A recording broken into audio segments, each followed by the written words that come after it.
Greetings, my fellow Shadow cultists. Today we'll be talking about, you guessed it, why Movie Sonic's arms are the wrong color. Shadow the Hedgehog. Now all I can think about is Shadow with tan arms. The fearless year of Shadow is now shifting up a gear, and with a new game and movie right around the corner, Sonic Team head Takashi Iizuka ran a Q&A discussing everyone's favorite frowny boy with a heart of gold. And it was actually a lot more interesting than I was expecting. I had actually planned on covering this much earlier, but as you can probably tell by my voice, I've been sick. But I'm not gonna let that stop the hype train any longer. So let's just dive right in and discuss/overthink everything, shall we?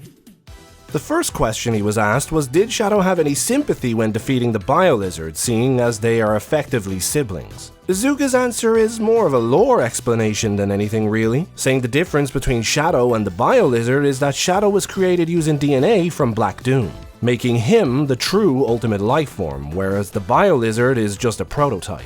He does answer the question though and says that no, he did not have any sympathy for it. For me, the Bio-Lizard was literally a monster, one whose only instinct seemed to be to kill and destroy. And to Shadow, it likely only represented a threat to the planet he promised Maria he would protect. There was never any indication they had any history together or anything, so Iizuka's answer didn't really come as a surprise to me. I will say though that it's amazing we get to see things like Black Doom and the Bio-Lizard get name-dropped in 2024. After so long being buried in the series' canon dungeon, they are now getting to actually appear in a brand new game. It's been a long wait, but things are finally looking up for Shadow, and for his extensive lore. The next question is actually a very interesting one. Why did Gerald make Shadow a hedgehog as opposed to any other creature? Iizuka talks a bit about their initial intentions for Shadow, a moody and mysterious person who could take part in multiple stories without the audience ever knowing everything about him. He references Shadow's death at the end of Sonic Adventure 2 and coming back under suspicious circumstances. But in terms of the actual question asked, he says that's a question they've purposely never answered, and he encourages fans to have fun speculating.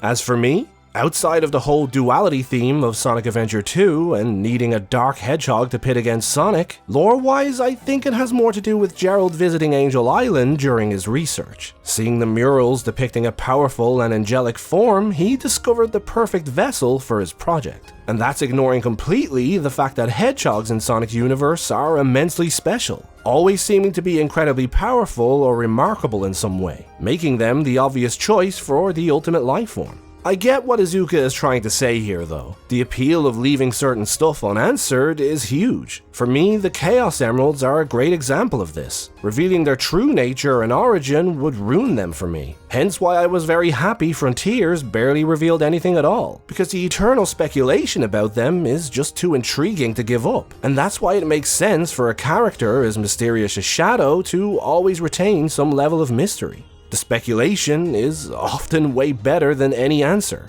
Question 3. Is the main focus for Shadow now to re-establish his backstory or to take him in a new direction? Another good question.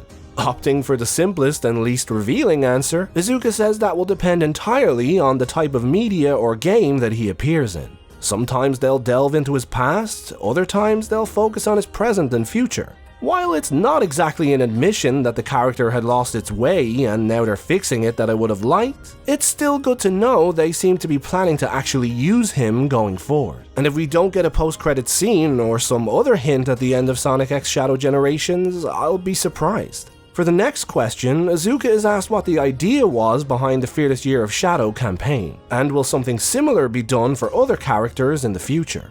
In a maybe more revealing way than he intended, Iizuka says that the whole point of Fearless Year of Shadow is to coincide with the third movie release, saying they knew they were doing it ever since the second movie teased Shadow, and that's the reason they made Sonic X Shadow Generations. I guess it wasn't because Generations was one of the top requested games for a remaster. Unleashed fans won't forgive you for that, my friend. Personally though, I reckon they knew Shadow was popular enough to do a large-scale campaign like this and that it would pay off. I wonder, on the other hand, would smaller characters get that same treatment? Or if they could go back in time for the second movie, would they have tried something similar for Knuckles? As much as I'd like to see every character get a campaign like this, I'm guessing it will highly depend on the character and how logical it is for them to get a game tie-in. Iizuka says as much himself in that he's open to doing other characters, but they currently have nothing planned. The next question asks, what is Shadow's occupation? Is he a member of Gun or just a wandering hero? Iizuka says that Shadow doesn't really have a formal occupation.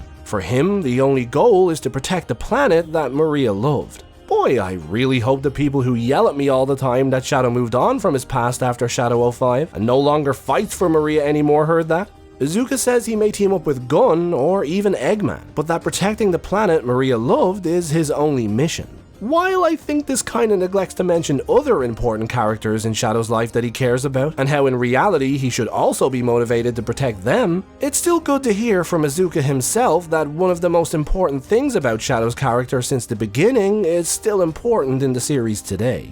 There was a long time where Maria and his past in general were never even acknowledged, so it's great to see Sonic Team actually refocusing on what made the character so damn special in the first place. If only they would apply that same logic to Team Dark. But I need it! And then probably the most important question about Shadow's lore, his hair care routine. Iizuka says that Shadow isn't the type of person to care about how others see him or what he looks like. I hope he just means that in a superficial sense, because I need him getting worried about how he's perceived by his friends socially in The Murder of Sonic the Hedgehog to make sense in the canon. I mean, sure, it's a bit of a softy approach for what is otherwise a pretty closed-off guy, but it doesn't hurt his character in any way, and was a pretty endearing moment for him after so long of being written terribly. Shadow cares about what his friends think, I'll fight anyone on that. When asked about his favorite Sonic game from the classics, Iizuka picked Sonic 2 over Sonic 3 and Knuckles. Broke my heart a little bit, but he quickly followed up with Sonic Adventure 2 and won me back.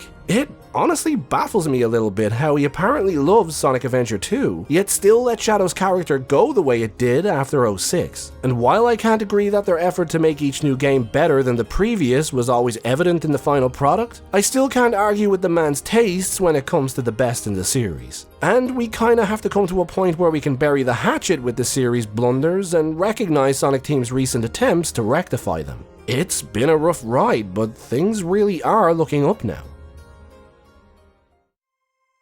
The fearless year of Shadow is really stepping up a gear now, and with the launch of Sonic X Shadow Generations and the third movie fast approaching, I only expect the hype train to get even crazier. A brand new story for Shadow, hopefully rectifying his character from arguably his darkest time, animated shorts hyping the game, Gerald's journal getting released, Shadow's debut in the movie universe. Honestly, I'm so happy with the series right now, it's crazy. And if you had told me even 2 years ago that I'd feel this way, I probably wouldn't have believed you.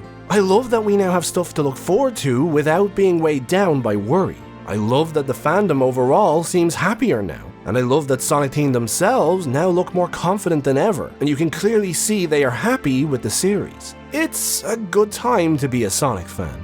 But as always, now I'd love to hear what you guys think. Did you enjoy the Q&A with Iizuka? How successful is the fearless year of Shadow in your eyes? And how much are you looking forward to seeing our boy in these? Let me know your thoughts in the comments. As always, don't forget to like and subscribe, and make sure to turn on notifications to see more from me. If you'd like to support the channel and see your name credited at the end of my videos, you can always check out my Patreon or become a channel member. Any support is much appreciated, and a huge thank you to the awesome people who already have. But for now, a big thank you for watching.